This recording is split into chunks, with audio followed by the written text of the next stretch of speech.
Power असेल की आता मी महेश पाटलाचं मुंबई आयुक्त सहआयुक्ताचा जो मुद्दा मांडला त्या पद्धतीचं चित्र आपण पाहतो. कामकाजाला सुरुवात झाल्यानंतर वरिष्ठ मंत्री किंवा कॅबिनेट मंत्रीच सभागृहात उपस्थित नाहीत आज.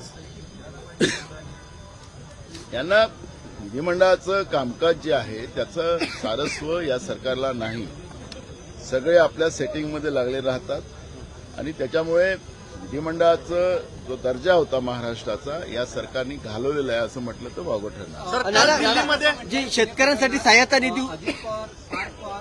वाचवलं जात आहे, अजित पवारांचे मुलगा आहे म्हणून वाचवलं जात आहे का अशा पद्धतीने? बरोबर आहे, ते घटनाच तशी होती.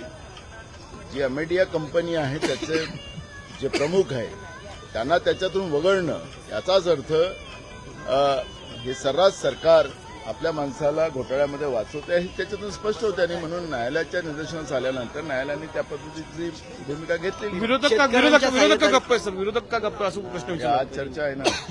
शेतकऱ्यांच्या सहायतेसाठी जो निधी जमा केला होता त्यापैकी फक्त काही लाखच जो आहे तो निधी वितरित करण्यात आला. बाकी जो निधी आहे तो तसाच ठेवण्यात आलेला आहे. कसं त्यातही बघताय? कोर्टाने यांना फटकारलेला आहे आणि म्हणून हे नुसतं आताच नाही तर 2014 ते 19 मध्ये फडणवीस मुख्यमंत्री होते त्यावेळेस फटकारलेला आहे.